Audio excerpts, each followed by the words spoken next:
Hey guys, you're watching Boogie Plays Games, and today I'm not going to play a game. Instead, I'm going to talk a little bit about the rocky launch of The Division and make a comparison to this game and another game that seems to me obviously similar, and that game is Destiny. Now, first off, the first 24 hours for the launch of The Division have been frustrating. There have been buggy issues, there have been server issues, there's been servers coming down, there's been inabilities to stay online and play the actual game. That's very frustrating. And this has been also hitting reviewers who did not get their copies until launch day. If you're playing the game with a purchase copy or you're somebody who got a review copy, doesn't matter. You're still playing the game on launch day, and the launch day experience has been somewhat troublesome. But once you get past all of the bugs and all the server issues and everything else, and actually sat down to play the game, a lot of people, myself included, have found the game to be an interesting shooter with a lot of depth, but that depth is very repetitious and very grindy, very similar to a lot of Ubisoft games. Now, when this game was getting shown off at E3, a lot of people were ready to compare this game to games like Borderlands without the humor, instead of a more serious version of Borderlands.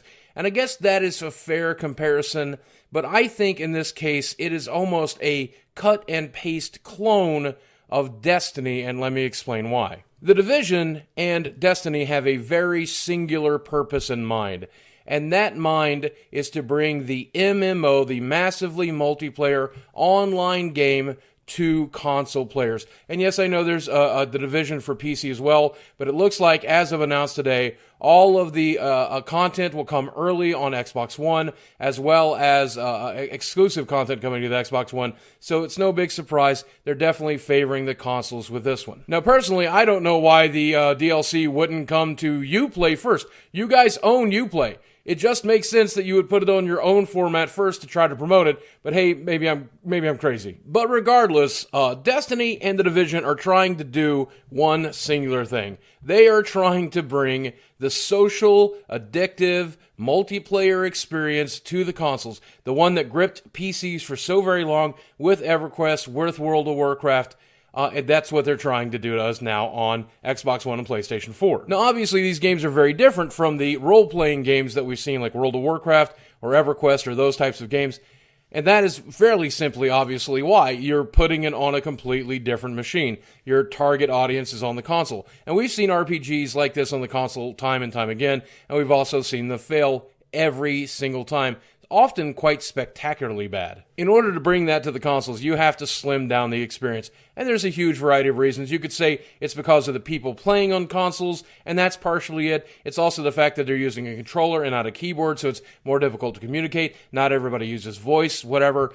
People who play consoles want more of an in and out experience. They don't necessarily want something as epically huge as World of Warcraft. That's why The Division and Destiny are built in a very specific way. You have the level grind that keeps you playing for multiple hours a day, every day. You got the daily systems, you've got the questing systems, you've got the loot grind, you've got the max level raids and events, and you've got the social experiences like meeting other players and putting them on your friends list and playing with them.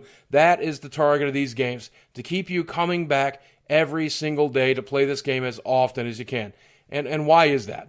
First, you can sell them microtransactions, you can sell them skins, you can sell them little minor things that, will sell for $1 or $2 or $3, and all of their friends are going to see that. So obviously that's one way to monetize the system, and another reason you want to keep them playing every single day. But the big money is in expansions, and we've already seen several expansions for Destiny. We now see several expansions for the Division's plan. We already have info about the first two already upcoming.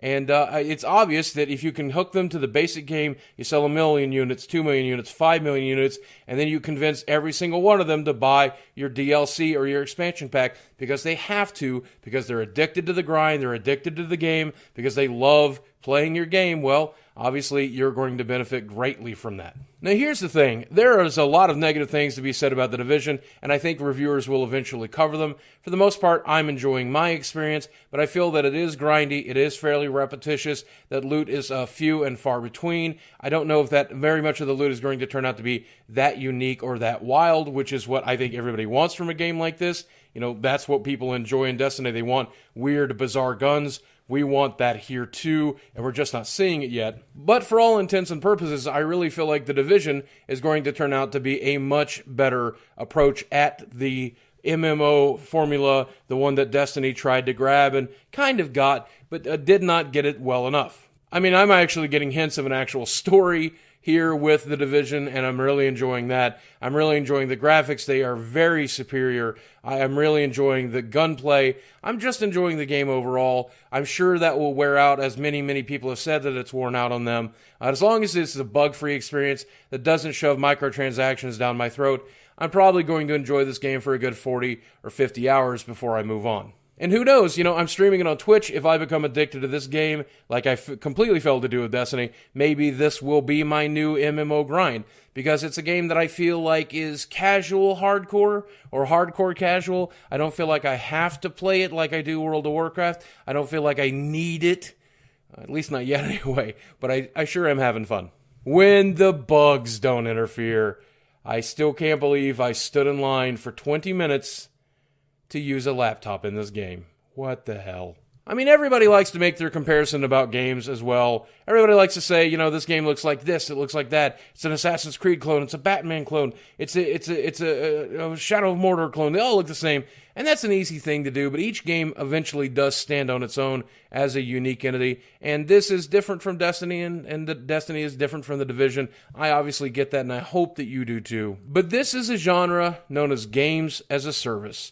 An always online game that you'll need to play to buy expansions and additional stuff so that you keep coming back. It comes in many forms. You could call Mario Maker one of these because of the social aspects. You could call Garden Warfare 2 one of those, and it's got built-in microtransactions as well. But this is ultimately a new genre of games as a service. And yeah, they take elements from a lot of other games. It's only been around since, say, EverQuest or World of Warcraft or Ultima Online. It's changed in many forms. I don't think the MMO is dead. I think the MMORPG is dead. But as long as it continues to evolve in this Destiny or Division line, I think it's going to be just fine. As long as somebody gets this game right, and I really hope that Ubisoft has got it right here. I think this game, like any other MMO, it's okay to wait a little while to purchase it. Not only so that they can work past their server issues and any minor bugs that they've had, but also so that reviewers who only got their codes on launch day can actually express to you what they thought about the experience. Until then, watch your favorite YouTuber, watch your favorite streamers, and see what they have to say. Make a judgment call for yourself.